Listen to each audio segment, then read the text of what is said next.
नमस्कार दोस्तों, MPN academy में आप सभी का हार्दिक अभिनंदन है। प्रस्तुत है बिहार करंट अफेयर्स। दोस्तों, इस वीडियो में हम लोग अप्रैल 2023 महीने के बिहार करंट अफेयर्स से संबंधित 30 महत्वपूर्ण मल्टीपल चॉइस क्वेश्चंस को हिंदी और इंग्लिश दोनों भाषाओं में व्याख्या के साथ हल करेंगे। दोस्तों, यदि आपने एमपीएन अकेडमी का टेलीग्राम का पब्लिक पेज ज्वाइन नहीं किया है तो अवश्य ज्वाइन कीजिए। टेलीग्राम पर सर्च कीजिए एमपीएन अकेडमी, इस प्रकार से लोगो आपको दिख जाएगा, ज्वाइन कर लीजिए उसे। क्या क्या आपको मिलेगा वहाँ पर? इंपॉर्टेंट अपडेट्स और न्यूज़ मिलेगी बीपीएससी एग्जाम से संबंधित। फ्री प्लानिंग और स्ट्रैटेजी की पीडीएफ मिलेगी आपको इस टेलीग्राम पेज पर। टॉपर के रिजल्ट्स अनाउंस किए जाते हैं एमपीएन अकेडमी ऐप के जो टेस्ट सीरीज होते हैं करंट अफेयर्स और स्टैटिक पोर्शन के, और एमपीएन अकेडमी यूट्यूब चैनल के वीडियो अपडेट्स भी आपको मिलेंगे। तो इस पेज को अवश्य ज्वाइन कीजिए। पहला प्रश्न है, बिहार सरकार ने वित्तीय वर्ष 2022-23 में कुल बजट प्राक्कलन का कितना प्रतिशत खर्च किया है? What percentage of the total budget estimate has been spent by the Bihar government in the financial year 2022-23? The right answer is option number D, 99%। Bihar सरकार ने खर्च का नया रिकॉर्ड बनाया है। सरकार ने कुल बजट प्राक्कलन कितना था? 2,37,691 करोड़ रुपये। इसका 99% खर्च कर लिया है। कितना खर्च हुआ है? 2,35,000 करोड़ रुपये। यह वित्तीय वर्ष 2021-22 के मुकाबले 18% अधिक है। बिहार लोक सेवा आयोग बीपीएससी की स्थापना कब की गई थी? When was the Bihar public service commission BPSC established? The right answer is option number B, 1 April 1949। News में क्यों है? बिहार लोक सेवा आयोग 75 साल का हो गया है। बीपीएससी की स्थापना 1 अप्रैल 1949 को रांची में हुई थी, जो भी झारखंड की राजधानी है। 1 अप्रैल 1951 को इसे पटना स्थानांतरित कर दिया गया था। उस समय 1951-52 में निकली पहली बीपीएससी की परीक्षा के लिए कुल 600 आवेदन आए थे। शुरुआती दौर में आयोग में एक अध्यक्ष समेत 11 सदस्य होते थे। 2000 ईस्वी में बिहार विभाजन के बाद इनकी संख्या एक अध्यक्ष के साथ कुल 6 सदस्यों की रह गई है। Office of the registrar general India के अनुसार वर्ष 1951 में बिहार की साक्षरता दर कितनी थी? According to the office of the registrar general India, what was the literacy rate of Bihar in the year 1951? The right answer is option number B, 13.49%। News में क्यों है? आज़ादी के बाद बिहार की साक्षरता दर में देश भर में सबसे अधिक वृद्धि हुई है। पहले कितना था? 13.49%, और 2011 की जनगणना के अनुसार ये था 61.8%, और यहाँ पर बिहार सबसे लास्ट पोजीशन पर था। हाल ही में आई राष्ट्रीय सांख्यिकी कार्यालय एनएसओ के आंकड़ों के अनुसार वर्ष 2021 तक बिहार की औसत साक्षरता दर 70.9% हो गई है। 1951 की तुलना में बिहार में साक्षरता दर में 425.6% की वृद्धि दर्ज की गई है। वर्ष 1951 में केरल की साक्षरता दर 47.18% थी, जो अभी कितना है? 96.2%। बढ़ोतरी कितनी हुई है? 103.9%। यानी बिहार पहले से ही बहुत ज़्यादा पिछड़ा था, तो इसी कारण से बढ़ोतरी भी ज़्यादा दिख रही है। 1951 में भारत की साक्षरता दर कितनी थी? 18.33%, और 2021 तक जो एनएसओ का आंकड़ा है वो कितना हो गया है? 77.7%। आज़ादी के समय कितना था? 18.33%। तो ये जो वृद्धि हुई है यह हुई है 324%, लेकिन बिहार में सर्वाधिक वृद्धि हुई है 425.6% की। बिहार राज्य आधारभूत संरचना विकास सामर्थ्यकारी अधिनियम 2006 के अनुसार बिहार में कितने वर्षों के लिए भूमि को निजी क्षेत्र को सौंपे जा सकने का प्रावधान है? According to the Bihar state infrastructure development enabling act 2006, for how many years there is a provision for handing over the land to the private sector in Bihar? The right answer is option number C, 33 वर्षों के लिए। News में क्यों है? बिहार में उद्योगों के लिए जमीन पट्टे की 33 साल की जो ये समय सीमा थी वो खत्म कर दी गई है। इससे संबंधित आधारभूत संरचना विकास सामर्थ्यकारी इनेबलिंग संशोधन विधेयक 2023 उद्योग मंत्री समीर कुमार महासेठ द्वारा लाया गया था, जिसे सदन ने अपनी मंजूरी दे दी है। बिहार में औद्योगिक विकास को लेकर भूमि के पट्टे की अवधि का निर्धारण आधारभूत संरचना विकास प्राधिकार यानी आइडा करेगा। जिन स्टूडेंट्स को 69वीं बीपीएससी प्रीलिम्स एग्जाम के लिए करंट अफेयर्स का पीडीएफ चाहिए, उसके बारे में जानकारी यहाँ पर दी जा रही है। लेकिन आइए सबसे पहले यह जानते हैं कि एम्पियन एकेडमी का पीडीएफ ही क्यों, क्योंकि दोस्तों हमने करके दिखाया है। आइए पिछले 4 साल और 5 एग्जाम्स की परफॉर्मेंस आपको दिखाते हैं। 66वीं बीपीएससी प्रीलिम्स का एग्जाम 2020 में हुआ था। कुल प्रश्न एम्पियन एकेडमी पीडीएफ से टैली हुआ है 36। बिहार एसआई प्रारंभिक परीक्षा 2021, क्योंकि 2021 में बीपीएससी का कोई एग्जाम हुआ ही नहीं कोविड के कारण से, तो जो सेकेंड बेस्ट एग्जाम हुआ है वो हमने लिया है। उसमें शिफ्ट 1 और शिफ्ट 2 दोनों मिला करके 31 प्रश्न टैली हुए हैं। 67वीं बीपीएससी प्रारंभिक परीक्षा 2022 में एक बार तो कैंसिल हो गया था और फिर उसके बाद री एग्जाम हुआ, दोनों मिला करके 59 प्रश्न टैली हुए हैं। बीपीएससी सीडीपीओ प्रारंभिक परीक्षा 2022 में ही 30 प्रश्न टैली हुआ है एम्पियन एकेडमी पीडीएफ से। और अभी हाल ही में 68वीं बीपीएससी प्रारंभिक परीक्षा 2023 में हुआ है और इस बार के प्रश्न बहुत ही हार्ड थे। यहाँ भी प्रश्न टैली हुआ है 23। तो दोस्तों आपने देखा 4 साल 5 exams, consistency at its best. Empion academy दोस्तों कंसिस्टेंसी के लिए जाना जाता है। कुल मिला करके Empion academy current affairs PDF से इन 5 एग्जाम्स में 217 प्रश्न पूछे गए थे करंट अफेयर्स से संबंधित और 179 क्वेश्चंस टैली हुआ है एम्पियन एकेडमी पीडीएफ से।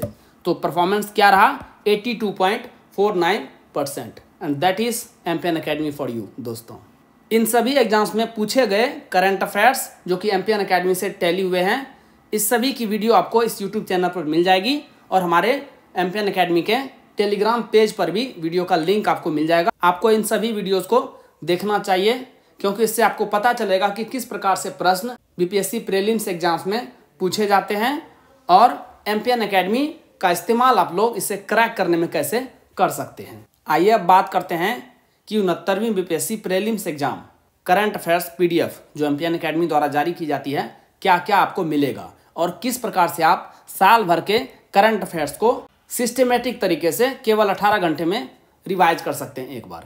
सबसे पहला टाइप जो कंटेंट मिलेगा वो मिलेगा वीकली करंट एमसीक्यूज नेशनल और इंटरनेशनल। साल भर में कुल 50 पीडीएफ के लगभग रहेंगे। इसमें बजट और इकोनॉमिक सर्वे भी इंक्लूड रहेगा। एक पीडीएफ को रिवाइज करने में 6 मिनट का समय लगेगा, तो 300 मिनट यानी 5 घंटे में आप साल भर के वीकली करंट एमसीक्यूज को एक बार रिवाइज कर सकते हैं। सेकेंड टाइप का कंटेंट है monthly current affairs short notes national और इंटरनेशनल का 12 महीने का 12 पीडीएफ। एक पीडीएफ को रिवाइज करने में आपको 30 मिनट का समय लगेगा, तो कुल 6 घंटे में इसे भी आप साल भर के कंटेंट को समाप्त कर सकते हैं। बिहार मंथली करंट अफेयर्स, इसकी आपको एमसीक्यूज और शॉर्ट नोट्स दोनों एक ही पीडीएफ में अवेलेबल कराई गई है। 14 पीडीएफ रहेगा, 12 महीने का 12 पीडीएफ, उसके बाद इकोनॉमिक सर्वे और बजट। एक पीडीएफ को रिवाइज करने में लगभग 30 मिनट का समय लगेगा, तो कुल 7 घंटे में इसे भी आप समाप्त कर लेंगे। इसके अलावा आपको golden current affairs app based revision test series भी प्रोवाइड किया जा रहा है। इससे आप अपना खुद का इवेल्युएशन यानी मूल्यांकन कर सकते हैं कि आपकी तैयारी कैसी चल रही है। दोस्तों करंट अफेयर्स में तो एम्पियन एकेडमी का कोई जोड़ ही नहीं है मार्केट में। Empion is champion in current affairs. इसके अलावा दोस्तों हमने diamond static GK test series launch किया हुआ है। इसमें आपको अल्ट्रा इंपॉर्टेंट 3000 एमसीक्यूज मिलेंगे विद एक्सप्लेनेशन, और जो पूरा टेस्ट सीरीज है वो 25 भाग में डिवाइडेड है, यानी 25 सेट मिलेंगे आपको और एक सेट में 120 प्रश्न रहेंगे। हिस्ट्री से 30 प्रश्न, साइंस से 30 प्रश्न एक सेट में, बिहार से 20 प्रश्न, इकोनॉमी से 10 प्रश्न, पॉलिटी से 10 प्रश्न, ज्योग्राफी से 10 प्रश्न और मैथ और रीजनिंग के भी 10 प्रश्न आपको मिलेंगे। मैथ और रीजनिंग को छोड़ करके आपको सभी का एक्सप्लेनेशन मिल जाएगा। और पिछले साल की परफॉर्मेंस इसमें भी शानदार रही है। 25 सेट हैं दोस्तों और 24 प्रश्न टैली हुआ है, यानी हर एक टेस्ट से लगभग एक प्रश्न टैली हुआ है। और एक टेस्ट को सॉल्व करने के लिए आपको 90 मिनट्स का समय दिया जाता है। आप टेस्ट को सॉल्व कीजिए और रिजल्ट तुरंत आप चेक कर सकते हैं कि आपका कितना मार्क्स आया है। दोस्तों ये पीडीएफ और टेस्ट सीरीज आपको मिलेगा कैसे? यदि आपने एम्पियन एकेडमी ऐप डाउनलोड नहीं किया है, टाइप कीजिए एम्पियन एकेडमी और इस प्रकार से एम्पियन एकेडमी का ऐप है उसे इंस्टॉल कीजिए। ओटीपी के साथ आप लॉगिन कर लेंगे। उसके बाद स्टोर सेक्शन में वहाँ पे चले जाइए। आपको कोर्सेस मिल जाएंगे। 69वीं BPSC current affairs PDF course और diamond static GK test series, 2 प्रकार के कोर्सेस मिलेंगे अलग अलग हिंदी और इंग्लिश लैंग्वेज में। आप जिस लैंग्वेज में ऑप्ट करना चाहते हैं उसे सेलेक्ट कीजिए। वहाँ पर पेमेंट का लिंक आपको मिल जाएगा। बहुत ही मामूली शुल्क पर ये सभी कंटेंट आपको प्रोवाइड किया जा रहा है। कोर्स के कंटेंट सेक्शन में सभी स्टडी मटेरियल और टेस्ट सीरीज आपको प्रोवाइड करा दी जाएगी। बिहार पुलिस अवर सेवा आयोग का अध्यक्ष किसे नियुक्त किया गया है? Who has been appointed as the chairman of the Bihar police subordinate services commission? The right answer is option number A, K S. Dwivedi. ये 1984 बैच के बिहार कैडर के आईपीएस अधिकारी हैं। इससे पहले ये 2018 में बिहार के डीजीपी बने थे। इस पद से सेवानिवृत्ति होने के बाद इन्हें बिहार सिपाही भर्ती बोर्ड का अध्यक्ष बनाया गया था। 3 साल का कार्यकाल समाप्त होने के बाद जनवरी 2023 को इस पद से ये मुक्त हो गए थे। इसके बाद सरकार ने इन्हें फिर से दरोगा बहाली बोर्ड के अध्यक्ष की जिम्मेदारी सौंपी है, जिसे Bihar police subordinate services commission द्वारा आयोजित किया जाता है। 1 अप्रैल 2023 से लागू नए बिजली दर में कुटीर, ज्योति और ग्रामीण घरेलू उपभोक्ताओं को बिजली बिल में कितने प्रतिशत की छूट दी गई है? In the new electricity rate applicable from April 1, 2023, how much % discount has been given in the electricity bill to Kutir, Jyoti and rural domestic consumers? The right answer is option number A, 1%। इस छूट का लाभ दोनों वर्गों के उपभोक्ताओं को तब मिलेगा जब 3 महीने तक लगातार अपना बिजली बिल का पूरा भुगतान करेंगे। इस भुगतान की राशि में 1% की अतिरिक्त छूट दी जाएगी। पहली बार दोनों वर्गों के उपभोक्ताओं के लिए सुविधा बहाल की गई है ताकि बीपीएल परिवार बिजली बिल जमा करने के प्रति जागरूक हो सके। कुटीर ज्योति योजना के तहत बीपीएल परिवार आते हैं। बीपीएल और ग्रामीण घरेलू उपभोक्ताओं को मिलाकर राज्य में इनकी संख्या कुल उपभोक्ताओं की संख्या के 60% है। बिहार का पहला वन्य जीव अस्पताल किस जिले में खोले जाने की घोषणा की गई है? Bihar's first wild life hospital has been announced to be opened in which district? The right answer is option number B, Muzaffarpur. Muzaffarpur वन अरण्य शेरपुर में बिहार का पहला वन्य जीव अस्पताल खुलेगा। इसके भवन समेत अन्य संसाधनों पर 1 करोड़ रुपए की लागत आएगी। वन जीव को रेस्क्यू के बाद 15 दिन तक अस्पताल में रखकर पूरी तरह स्वस्थ होने पर जंगल या आदिवासी क्षेत्र में छोड़ा जाएगा। जंगल में बीमार या दुर्घटना में घायल वन्य जीव को वन विभाग की टीम रेस्क्यू कर इस अस्पताल में लाएगी। वन अरण्य शेरपुर में वन्य जीव अस्पताल का प्रस्ताव जुलाई 2022 में राज्य सरकार को भेजा गया था। केंद्र सरकार ने स्वीकृति दे दिया है और अपनी हिस्से की 44% में से 25% राशि का आवंटन भी कर दिया है। शेष 60% की राशि बिहार सरकार द्वारा खर्च की जाएगी। बिहार विधान परिषद में सबसे बड़ी पार्टी कौन बन गई है? Who has become the largest party in the Bihar legislative council? The right answer is option number C, Bharatiya Janata party BJP. Bihar विधानसभा की 5 सीटों पर हुए चुनाव में भाजपा और जदयू ने 2-2 सीट पर जीत हासिल की। जीत के बाद बिहार विधानसभा में भाजपा सदस्यों की संख्या बढ़कर 24 हो गई है। चुनाव परिणाम के बाद जदयू के सदस्यों की संख्या 24 से घटकर 23 रह गई है। राजद सदस्यों की संख्या विधान परिषद में कितनी है? 14 है। इसके अलावा कांग्रेस के 4, सीपीआई के 1, हम के 1, राष्ट्रीय लोक जनशक्ति पार्टी के 1 और 5 निर्दलीय विधायक हैं। विधान परिषद के लिए मनोनीत हुए उपेंद्र कुशवाहा, जिसने जदयू छोड़ दिया है, के इस्तीफे के बाद 1 सीट खाली हुई है। बिहार में 2023-24 रबी सीजन के लिए गेहूं खरीद का लक्ष्य कितना रखा गया है? What is the target of wheat procurement for 2023-24 rabi season in Bihar? The right answer is option number B, 10 lakh metric tonne. Bihar में 20 अप्रैल से गेहूं की खरीद शुरू हो चुकी है। इसके लिए न्यूनतम समर्थन मूल्य रखा गया है 2125 रुपये प्रति क्विंटल, जो कि पिछले वर्ष की तुलना में 110 रुपये ज़्यादा है। पंजीकृत किसानों से 31 मई 2023 तक खरीद होगी। गेहूं खरीद के 48 घंटे के अंदर किसानों के खाते में भुगतान कर दिया जाएगा। रैयती किसान अधिकतम 150 क्विंटल गेहूं बेच सकते हैं। गैर रैयती किसान अधिकतम 50 क्विंटल गेहूं बेच सकते हैं। किसानों से गेहूं खरीदने के बाद इसे खाद्य निगम के गोदाम में रखा जाएगा। ये जो खरीद होगी ये पंचायत स्तर पर पैक्सों और प्रखंड स्तर पर व्यापार मंडल के जरिए होगा। बिहार में 2023-24 रबी सीजन के लिए चना और मसूर का खरीद का लक्ष्य क्रमशः कितना रखा गया है? What is the procurement target of chickpeas, gram and lentils, masoor respectively for 2023-24 rabi season in Bihar? The right answer is option number A 12,305 metric ton चना और 28,375 मीट्रिक टन मसूर। चना का न्यूनतम समर्थन मूल्य रखा गया है 5,335 रुपये प्रति क्विंटल और मसूर का न्यूनतम समर्थन मूल्य रखा गया है 6,000 रुपये प्रति क्विंटल। खरीद प्रक्रिया 20 अप्रैल से शुरू होकर 15 मई तक चलेगी। प्रखंड और अनुमंडल स्तर पर खरीद बिहार राज्य खाद्य एवं असैनिक आपूर्ति निगम करेगा। निगम प्रखंड और अनुमंडल स्तर पर क्रय केंद्र बनाएगा। चना एवं मसूर की खरीद नेफेड के अधिकृत पोर्टल के जरिए पंजीकृत किसानों से संपन्न होगी और किसानों को 3 दिनों के अंदर भुगतान कर दिया जाएगा। नालंदा विश्वविद्यालय का कुलाधिपति यानी चांसलर किसे नियुक्त किया गया है? Who has been appointed as the chancellor of Nalanda university? The right answer is option number D Arvind Panagariya.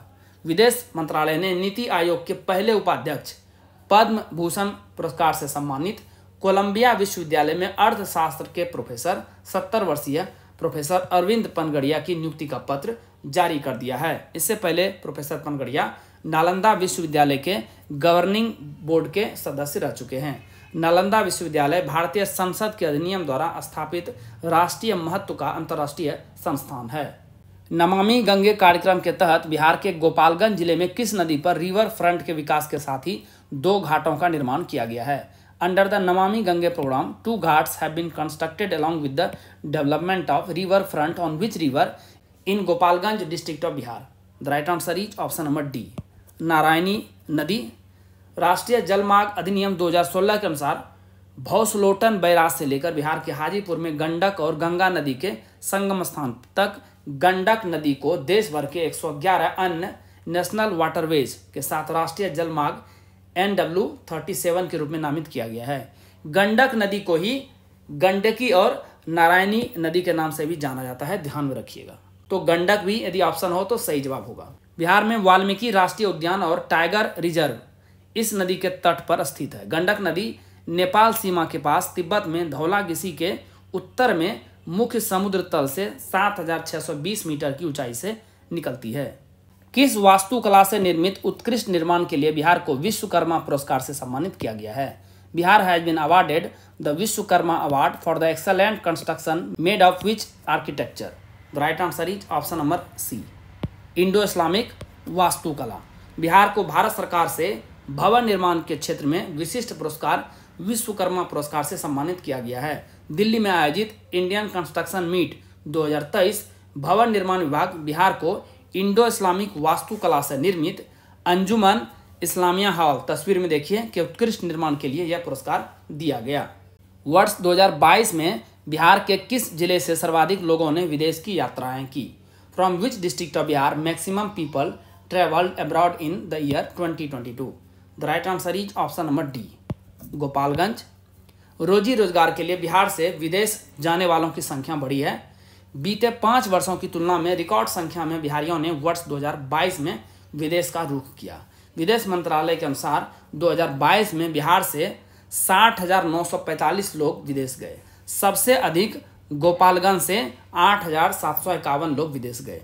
तस्वीर किनकी है आप कमेंट बॉक्स में लिखिए। ये गोपालगंज जिले से ही बिलोंग करते हैं और एक बॉलीवुड की प्रसिद्ध हस्ती हैं। अभी दूसरे स्थान पर सिवान, तीसरे स्थान पे पटना रहा। विदेश में सबसे अधिक बिहारी खाड़ी क्षेत्रों में जा रहे हैं। बिहार आर्थिक सर्वेक्षण 2022-23 के अनुसार बिहार में प्रति 1 लाख की आबादी पर कितने डॉक्टर हैं? According to the Bihar economic survey 2022-23 how many doctors are there per 1 lakh population in Bihar? The right answer is option number A केवल 7।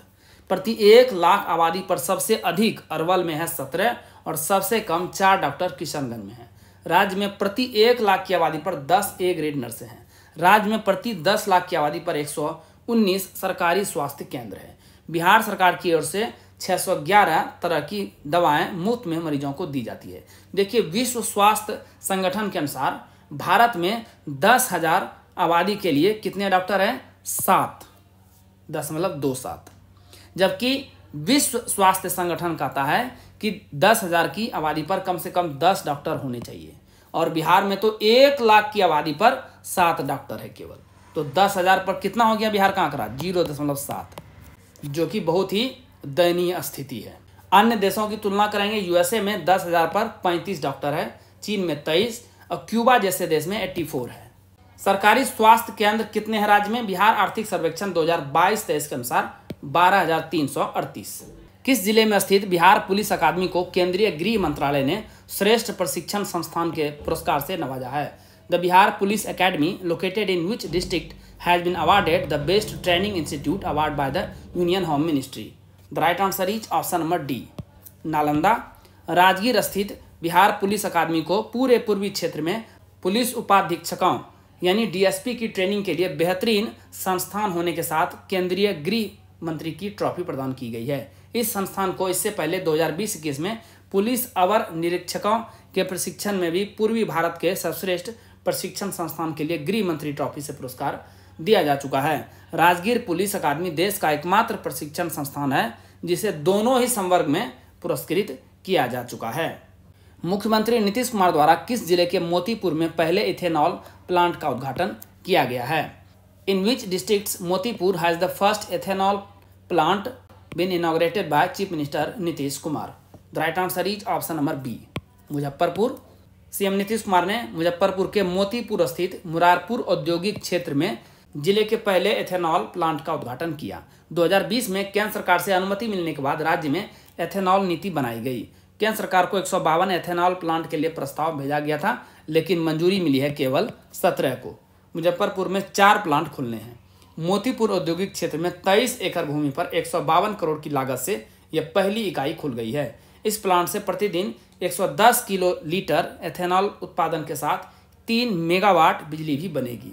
आप कमेंट बॉक्स में लिखिए कि मई 2022 में भारत के पहले एथेनॉल संयंत्र का उद्घाटन मुख्यमंत्री नीतीश कुमार ने बिहार के किस जिले में किया था? जेलों में कैदियों की बढ़ती संख्या को देखते हुए बिहार में कितनी नई जेल बनाने का निर्णय लिया गया है? In view of the increasing number of prisoners in jails it has been decided to build how many new jails in Bihar? The right answer is option number C, 13। इसमें एक मंडल स्तरीय कारा रहेगा मधेपुरा में तथा 12 अनुमंडलीय कारा भवन रहेगा। कहाँ कहाँ पर? कहलगांव, निर्मली, नरकटियागंज, राजगीर, रजौली, मढ़ौरा, सिवान, गोपालगंज, चकिया, पकड़ी दयाल, महनार और सिमरी बख्तियारपुर। इनकी क्षमता 1000 कैदियों की होगी। राज्य की जेलों में कैदियों की क्षमता बढ़ गई है। शराबबंदी कानून में लगातार हो रही कार्रवाई के कारण भी कैदियों की संख्या बढ़ी है। 12 जेल ऐसे हैं बिहार में जिनमें कैदियों की क्षमता निर्धारित संख्या से 200% से भी ज्यादा हो गई है। बिहार के कितने जिले में वर्षा आधारित कृषि कार्यक्रम चलाने की घोषणा की गई है? In how many districts of Bihar it has been announced to run rain fed area agriculture development programme? The right answer is option number C, 17 जिलों में। वित्तीय वर्ष 2021-22 में राज्य के 12 जिले कौन कौन से? शेखपुरा, मुंगेर, नालंदा, नवादा, रोहतास, औरंगाबाद, कैमूर, जमुई, बांका, लखीसराय, जहानाबाद और गया। तो 12 जिले इस कार्यक्रम के लिए चयनित थे। अब राज्य के 17 जिलों में यह कार्यक्रम चलाया जाएगा। सभी चयनित जिले दक्षिण बिहार, दक्षिण पूर्व और दक्षिण मध्य के हैं। जिन 5 नए जिलों को शामिल किया गया है उसमें भागलपुर, भोजपुर, बक्सर, पटना और अरवल शामिल है। भारतीय बैडमिंटन टीम के मुख्य प्रशिक्षक पुलेला गोपीचंद के बिहार दौरे के दौरान बिहार के किस जिले में बैडमिंटन अकादमी खोलने की घोषणा की गई है? In which district of Bihar it has been announced to open a badminton academy during the tour of Indian badminton team chief coach Pullela Gopichand? The right answer is option number D, Bhagalpur. Bihar राज्य खेल प्राधिकरण के बैडमिंटन प्रतिभा खोज प्रतियोगिता के चयनित खिलाड़ियों के प्रशिक्षण के सिलसिले में भारतीय बैडमिंटन टीम के मुख्य प्रशिक्षक पुलेला गोपीचंद पटना पहुंचे थे। इस दौरान राज्य में बैडमिंटन खिलाड़ियों के बेहतर प्रशिक्षण को भागलपुर में बैडमिंटन अकादमी खेलने के साथ 4 मुद्दों पर करार हुआ है। इंडिया जस्टिस रिपोर्ट 2022 के अनुसार लोगों को कानूनी सहायता देने में बिहार की रैंक क्या है? What is the rank of Bihar in providing legal aid to the people as per the India Justice Report 2022? The right answer is option number C, 16वां रैंक है। लोगों को कानूनी सहायता देने में झारखंड राज्य विधिक सेवा प्राधिकार झालसा देश में नंबर 1 रहा है। झालसा को 10 में से सर्वाधिक 6.1 अंक मिले हैं। बिहार 4.41 पॉइंट के साथ 16वें स्थान पर है। विधिक सहायता उपलब्ध कराने के लिए पैनल वकील तय करने, इसमें महिलाओं को शामिल करने, निर्धारित बजट की राशि खर्च करने और पारा लीगल वॉलंटियर को प्रमुख पैमाना माना गया है। बिहार सरकार ने पटना संग्रहालय की बेहतरी के लिए किनकी अध्यक्षता में बिहार संग्रहालय समिति का गठन किया है? Under whose chairmanship the Bihar government has constituted the Bihar museum committee for the betterment of Patna museum. The right answer is option number D. Anjani Kumar Singh. विभाग द्वारा जारी संकल्प के कार्यान्वयन हेतु बिहार संग्रहालय समिति पटना द्वारा पटना संग्रहालय पटना का अंतर्राष्ट्रीय स्तर के मानकों के अनुरूप प्रबंधन एवं संचालन का कार्य संपादित करने हेतु यह 5 सदस्यीय उच्च स्तरीय समिति गठित की गई है। अंजनी कुमार सिंह इसके अध्यक्ष बनाए गए हैं, जबकि वंदना प्रेयसी उपाध्यक्ष रहेंगी। मुख्यमंत्री नीतीश कुमार ने बिहार जाति आधारित गणना 2023 के दूसरे चरण की शुरुआत किस जिले से की? From which district did chief minister Nitish Kumar start the second phase of Bihar caste based census 2023? The right answer is option number ए, पटना। मुख्यमंत्री नीतीश कुमार ने 15 अप्रैल 2023 को बख्तियारपुर स्थित अपने पैतृक घर से जाति आधारित सर्वेक्षण के दूसरे चरण का शुभारंभ किया। गणना कार्य कर रही प्रगणक सना ने मुख्यमंत्री नीतीश कुमार और इनके सुपुत्र निशांत कुमार से गणना से संबंधित सवाल पूछे। गणना के दूसरे चरण का कार्य 15 अप्रैल से 15 मई 2023 तक प्रस्तावित था, लेकिन आप सभी जान रहे हैं कि पटना हाईकोर्ट ने 4 मई 2023 को इस पर रोक लगा दी है। गणना में कुल 18 बिंदुओं पर जानकारी प्राप्त की जा रही थी। इसमें 17 बिंदुओं पर जानकारी लेना जरूरी था और आधार कार्ड जो था लास्ट में 18वां पॉइंट यह स्वैच्छिक था। राज्य सरकार द्वारा विदेशों में पढ़ने जाने वाले छात्रों को कितने रुपये तक के शिक्षा ऋण देने की घोषणा की गई है? The state government has announced education loan up to how much rupees to the students going to study abroad? The right answer is option number C, 50 lakh रुपये तक का। पिछले दिनों सरकार ने स्टूडेंट क्रेडिट कार्ड को लेकर व्यापक बदलाव का निर्णय लिया था ताकि इसे व्यवहारिक बनाया जा सके। इसके तहत देश के अंदर बड़े संस्थानों में पढ़ने के लिए 10 लाख तक और सामान्य शिक्षण संस्थाओं के लिए पूर्व की ही तरह 4 लाख तक का शिक्षा ऋण मिलेगा। हालांकि कुछ संस्थानों के लिए इसे 12 से 15 लाख तक करने पर भी विचार किया जा रहा है। अभी सभी प्रकार के छात्रों को किसी भी शैक्षणिक संस्थान में पढ़ने के लिए मात्र 4 लाख रुपये तक का ही ऋण मिलता है। भारत निर्वाचन आयोग ने निर्वाचन प्रक्रिया में ट्रांसजेंडर समुदाय की सक्रिय सहभागिता को सुनिश्चित करने के लिए बिहार में स्टेट आइकन किसे बनाया है? Who has been made the state icon of Bihar by the election commission of India to ensure active participation of the transgender community in the election process? The right answer is option number A, Monika Das. Monika transgender समुदाय से आती हैं। वर्तमान में ये Canara bank की कंकरबाग शाखा में अधिकारी हैं। पटना लॉ कॉलेज से लॉ ग्रेजुएट हैं। पूर्व में मोनिका दास बिहार विधानसभा आम निर्वाचन 2020 में राज्य की पहली ट्रांसजेंडर पीठासीन पदाधिकारी के रूप में चुनाव कार्यों का संपादन कर चुकी हैं। वर्ष 1998 से 2022 तक बिहार में लगभग कितने लाख हेक्टेयर क्षेत्र बाढ़ से प्रभावित हुआ है? From the year 1998 to 2022 about how many million hectare area has been affected by floods in Bihar? The right answer is option number C, 40 lakh hectare यानी 4 मिलियन हेक्टेयर्स। देश में बाढ़ से प्रभावित होने वाले क्षेत्रफल के अनुसार यह सर्वाधिक है। राष्ट्रीय आपदा प्रबंधन विभाग ने इसरो व NRSC यानी राष्ट्रीय सुदूर संवेदन केंद्र से 25 वर्षों के बाढ़ प्रभावित क्षेत्रों का न सिर्फ मानचित्र तैयार किया है बल्कि इसका अध्ययन भी करवाया है। इससे पता चलता है कि 1998 से 2022 तक बिहार में 39.76 लाख हेक्टेयर क्षेत्र बाढ़ से प्रभावित हुआ है। लगभग ये 40 लाख हेक्टेयर हो गया। हालांकि बिहार के जल संसाधन विभाग के अनुसार बिहार में बाढ़ प्रभावित क्षेत्र का जो क्षेत्रफल है वह 68.8 लाख हेक्टेयर है। यह बिहार के भौगोलिक क्षेत्र 94 लाख हेक्टेयर क्षेत्रफल का 73% है। पूरे प्रदेश में सबसे अधिक बाढ़ से प्रभावित होने वाले क्षेत्रों में पूर्वी चंपारण है। वित्तीय वर्ष 2022-23 में बिहार के लगभग कितने लोगों ने national career service NCS portal पर रोजगार के लिए निबंधन कराया है?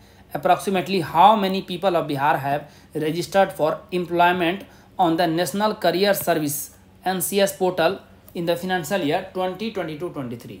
The right answer is option number A, 2.86 lakh लोगों ने। श्रम संसाधन या सरकार के अन्य विभागों व गैर सरकारी कंपनियों की ओर से समय समय पर जॉब फेयर या रोजगार मेला का आयोजन किया जाता है। इसमें सबसे अहम शर्त होता है कि बेरोजगारों का नेशनल करियर सर्विस पोर्टल पर निबंधन अनिवार्य रूप से हो। देश में जब से NCS पोर्टल पर ऑनलाइन निबंधन हो रहा है तब से अब तक 1,16,00,000 बेरोजगारों ने पंजीकरण कराया है। पूरे देश की बात हो रही है, जबकि बिहार में यह संख्या कितनी है? 9.23 लाख। और 31 मार्च 2023 को समाप्त हुए वित्तीय वर्ष में बिहार में रिकॉर्ड संख्या में बेरोजगारों ने रोजगार के लिए निबंधन कराया है, 2,85,965, जिसमें से 57,334 लोगों को रोजगार मिला भी है। असंगठित क्षेत्र के कामगारों के मामले में बिहार का देश में कौन सा स्थान है? What is the rank of Bihar in the country in terms of unorganised sector workers? The right answer is option number B. दूसरा स्थान, केंद्रीय श्रम एवं रोजगार मंत्रालय ने 26 अगस्त 2021 को देश भर के लगभग 43.7 करोड़ असंगठित श्रमिकों को ई श्रम पोर्टल से जोड़ने का लक्ष्य तय किया था। निबंधित श्रमिकों को 2 लाख रुपए का बीमा भी प्राप्त होगा। ई श्रम पोर्टल के माध्यम से बिहार सरकार का लक्ष्य 3.5 करोड़ असंगठित श्रमिकों मसलन निर्माण मजदूरों, प्रवासी श्रमिकों, रेहड़ी पटरी वालों और घरेलू कामगारों का पंजीकरण कराना है। 30 अप्रैल 2023 तक बिहार के 2.85 करोड़ कामगारों का निबंधन हो चुका है, जिसमें 1.6 करोड़ महिलाएं हैं। उत्तर प्रदेश 8.3 करोड़ कामगारों के निबंधन के साथ पहले स्थान पर है। तीसरा स्थान पश्चिम बंगाल, चौथा मध्य प्रदेश और पांचवा महाराष्ट्र का है। राष्ट्रीय अंडर 17 कुश्ती प्रतियोगिता में बिहार की किस पहलवान ने रजत पदक जीता है? Which wrestler from Bihar has won silver medal in the national under 17 wrestling championship? The right answer is option number B, Nirjala Kumari. Uttar Pradesh के गोंडा स्थित नंदनी नगर में 16 से 18 अप्रैल तक चलने वाली राष्ट्रीय अंडर 17 कुश्ती प्रतियोगिता में बिहार के बेगूसराय जिले की निवासी निर्जला कुमारी ने इतिहास रचा है। निर्जला ने 49 किलो भार वर्ग में कर्नाटक से रोमांचक मुकाबले में कम अंकों के फैसले से स्वर्ण पदक से तो चूक गई, लेकिन इन्होंने रजत पदक जीता। दोस्तों, जैसा कि बताया गया है, इस वीडियो लेक्चर का PDF आपको इंग्लिश और हिंदी दोनों भाषाओं में अलग अलग एमपीएन अकेडमी ऐप पर प्राप्त होगा। दोस्तों, इन PDF के सारे आप इस आधे घंटे के वीडियो लेक्चर को आसानी से 5 से 6 मिनट में रिवाइज कर पाएंगे, जिससे आपका बहुत सारा समय बचेगा, जिसे आप स्टैटिक पोर्शन पर खर्च कर सकते हैं और अपने समय का बेहतर प्रबंधन कर सकते हैं। दोस्तों, एमपीएन अकेडमी ऐप का लिंक आपको इस वीडियो के डिस्क्रिप्शन बॉक्स और पिंड कमेंट सेक्शन में प्रोवाइड करा दिया जाएगा।